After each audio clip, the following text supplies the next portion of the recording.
Hello, everybody. It's Jmulls of Jmulls Gaming here with another video for World of Warcraft Shadowlands. This time, we are doing episode 2 of my main decision-making series. And we may have found the Dark Horse candidate, the one that has leaped out in front for me, the Mage, specifically the Arcane and Frost Mage. Mainly Frost. So, where did this come from, really? Honestly, word of mouth. Just like hearing about how the changes they've made throughout the beta process has made Mage more fun overall. I've always had a soft spot for Frost ever since Legion. And I hear they made Arcane more fun, which is up my alley. I like fun things. I know, shocking, right? Also, the visuals of a mage are great. The utility a mage brings to the table. I love having that kind of stuff. Things like invisibility, things like ice block, things like spell steal, polymorph, slow fall. Things like being able to conjure your own food, having time warp, being able to freeze things in their place, having a blink with shimmer. It's things I like. And yeah, it's really hard to say anything else other than that. It's just things I like. My one thing about Frostmage that I've been picking up more so now than I had before, really, is just how proc-based it kind of is. And how if you're not getting those procs, it can feel kind of spammy with just like Frostbolt. But then again, once you have those procs going, it feels really fun. I like it. It's a spec that has highs and lows for me. And ordinarily, if it's just by itself, like, if it was the only DPS spec the Mage had, I probably wouldn't think about maining it all the time. But it's not. It's a Mage. It comes with fire that I did enjoy in Legion. And I'm hoping I enjoy it now. I haven't really tested out 5, so I'm going to hold off my comment on that. But I have tested a little bit, not much really, only a few minutes, of Arcane. And for when I did play of Arcane, is the rotation I think I could find some enjoyment from. So yeah.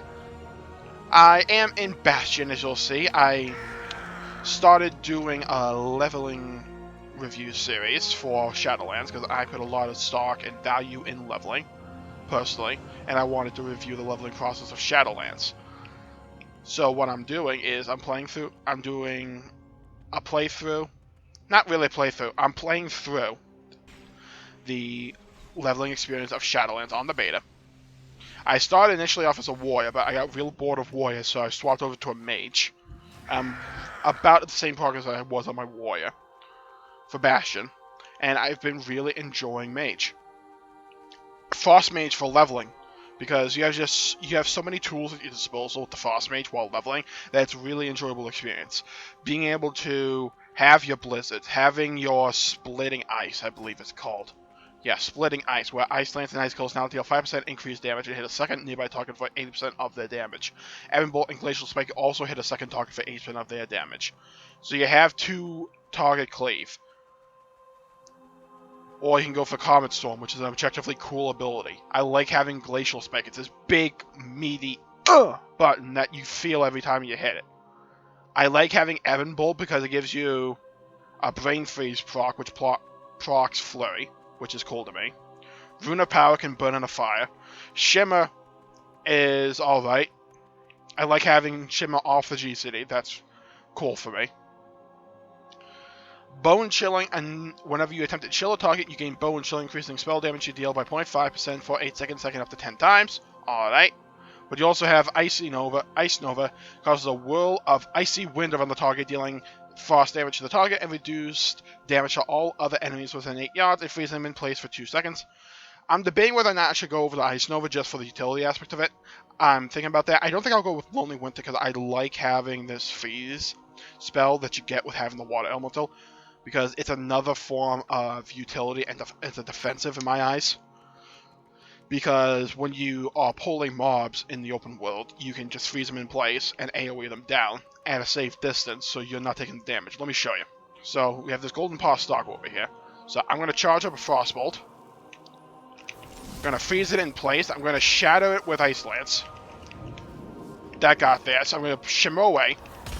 And now just attack it. I procced a Brain Freeze. There we go. And then Ice Lance. So yeah, I like having that utility. And having tools at my disposal I can think about. The overall rotation, from like what I've played of it, is not overtly exciting. But it's like what you can do with the tools in your kit that I do find exciting. Like Glacial Spike is so cool. Also, being able to do that, freeze things around you and then just like teleport away. I don't even mind Runa Power. I know I was kind of like shitting on it earlier, but I don't even mind it necessarily, because casting Ice Advance will also create a Runa Power at your location, which is a nice bit of interaction, so you can get 2 runes of power. Increase the spell damage by 40% while you stand within 8 yards. Just base spell damage, not necessarily the most interesting thing in the world, but I'm never the kind of guy that thinks all your CDs need to necessarily be completely groundbreaking. I don't mind just having a basic damage buff to just try and funnel things into and weave things inside of it. Okay, so we're going to move back here. One of my favorite spells in the game is Frozen Orb. This thing just looks cool, and it gives you Ice Lance procs. See what I mean here? Okay, now we also proc Glacial Spike. Gonna put up my Frozen Barrier. Freeze these things in place. Hit them with some Ice Lances. Bring up a Frostbolt. See, I'm not getting many procs here, so Tasha's kind of basic here with just spam Frostbolt. But even then, it's alright. Also, you have Cone of Cold, so if things get close to you, you can just cast Cone of Cold and reduce their movement speed. You can move away. Because when you get attacked by things out in the open world, especially on the beta, because they give you like dog crap gear to start off with, you can really feel their hits hitting you hard, and your health just kind of melts away. But again, you have so many bits of utility that I like. Being able to conjure your own food, having teleports with the Mage, that's always nice. Slow fall, especially when we go into a world of non-fly, having slow fall to be able to go from high places to low places without much worry. And also be able to do so quickly with linking at the end, and not having to buy like Goblin Gliders and that kind of thing. That's really nice, personally.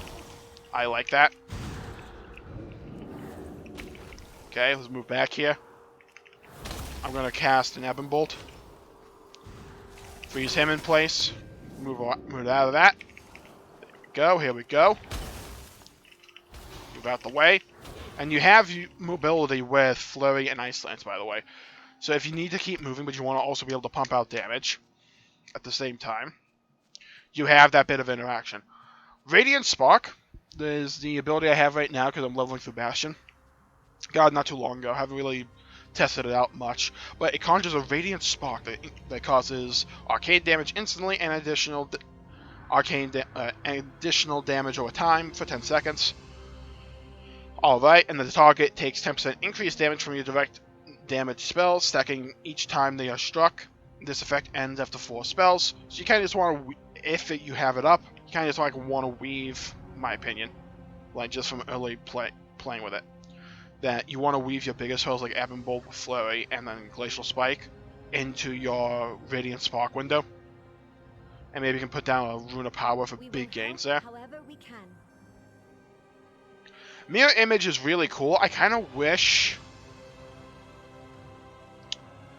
I don't know. I'm torn on Mirror Image because it's like an objectively cool spell, but I also at this point kind of feel like it's kind of fire and forget. White Image Interactive damage taken is reduced by 20%, which is nice. Taking direct damage will cause one of your images to dissipate. I don't know. I kind of wish... I don't know. Maybe this interaction exists. I just haven't really noticed that on the open world. That's extremely possible. Take the one both the same with grain of salt.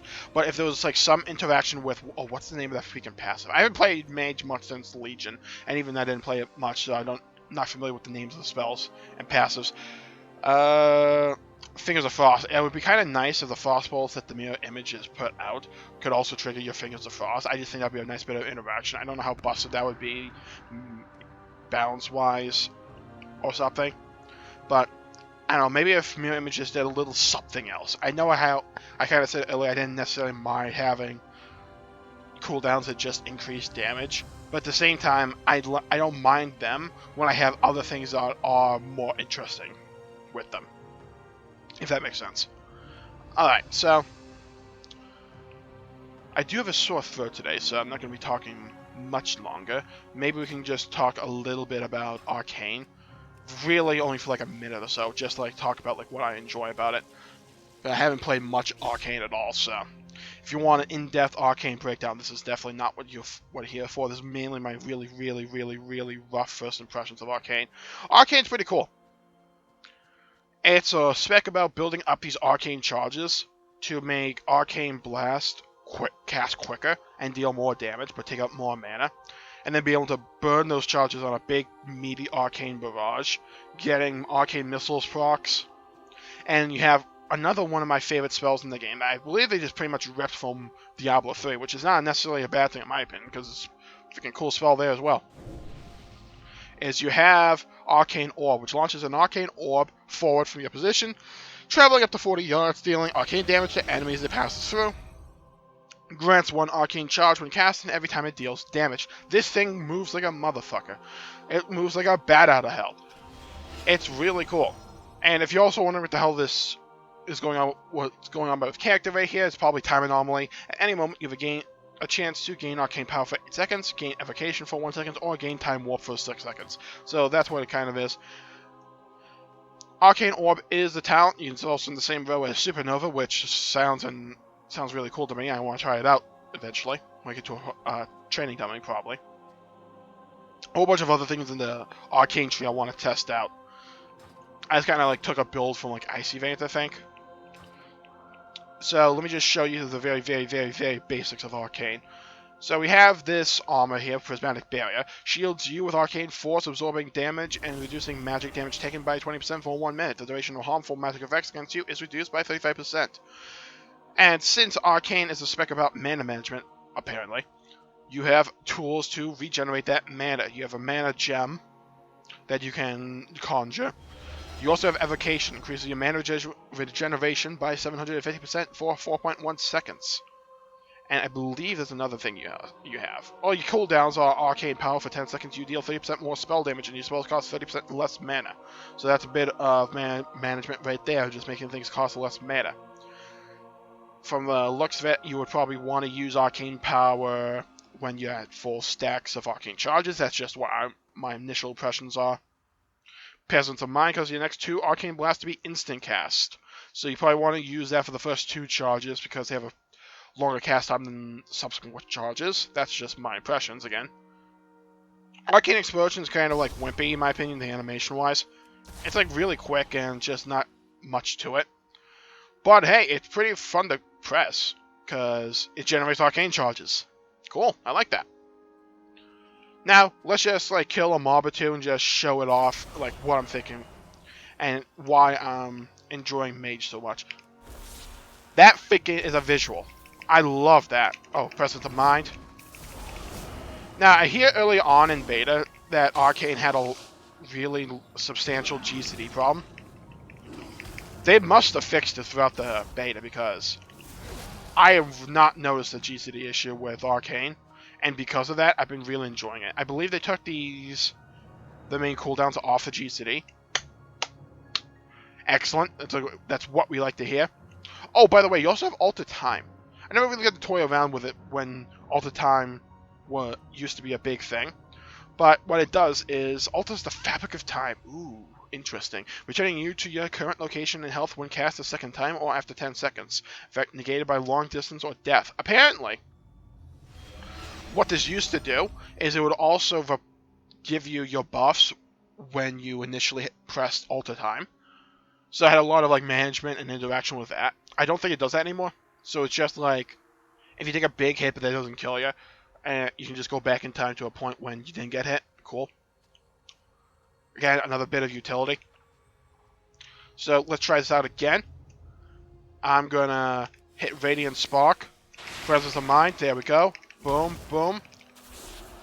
Hit him with that. Hit him with a slow. Shimmer out. Okay, here we go. Big Arcane Blast. And then Arcane Barrage. Not the most visually appealing spec in the game, outside of like Arcane Orb. And Arcane Missiles, because when the Arcane Missiles procs, that thing is a thing of beauty, by the way. Like, Jesus. I gotta wait for the Arcane Missiles to proc. It's just so cool. Let's just kill this Larian here. Come on. Hey, Arcane Missiles, you want to proc? What's the hell's the talent for that, by the way? Not talent. It's... Oh, Arcane Missiles fires one additional missile for clear casting. That must be what I'm thinking about. Alright. Let's do an Arcane Power. Okay. Weirdly, I don't know why this thing is not proccing. I don't know. RNG, I guess? Oh well. I must get closer. Really? How close you want to be? You're a freaking wizard. Okay. Hit him with a Radiant Spark. There we go. Hit him with that. You can see that Arcane Orb goes on for a pretty long while. You can also see why I probably don't try and level as Arcane. Because you get freaking chunked down. Okay, let's just eat up, I guess. And then I'll just cast an Arcane Missiles, basically. Alright, so where's this one mob here? Okay. Now watch it. Look at this animation. This thing is freaking beautiful. I love it. It's simple, but something about Arcane Missiles just gets me. I love it. Also, that was cool. So yeah, these are like my pretty early thoughts on Mage and why Mage is a real contender for me. I still need to test Fire out. Probably do that later on. But yeah, I've been really enjoying Mage so far. And it's quickly become a contender for main, just because it has like what I like. And I don't think any of the Covenant spells really annoy me. I'm worried about the Night Fate one, but I don't think it'll be a big game breaker for me. But yeah, so far in the main race we have Mage, Rogue, and DK, I believe. I might give Shaman a bash. I might. I don't know though, but those are the ones I'm really thinking about right now. I just want to make this video for the Mage because I didn't really address it in my first episode of this series. So, yeah. Oh yeah, Warlock, by the way. I forgot about Warlock. But at the same time, if I'm playing Mage, I don't really see why I would want to play Warlock. So, thank you all for tuning in. My pleasure for making the video. If you enjoyed it, please leave a like and subscribe if you liked the video. Oh, by the way, if you're wondering why I made that comment there about if I playing Mage, why would I want to play Warlock, mainly just for spice of life. Like, if I'm already playing one range magic caster, I don't necessarily want to play a second one as well. I don't know. Maybe Warlock is like an alt or something for like one of the other covenants. Thank you all for tuning in. My pleasure for making the video. If you enjoyed it, please leave a like and subscribe if you liked the video and you want to see more content. I know I would appreciate it. Stay safe out there. Have a great day. I'll see you all next time. Bye-bye, everybody.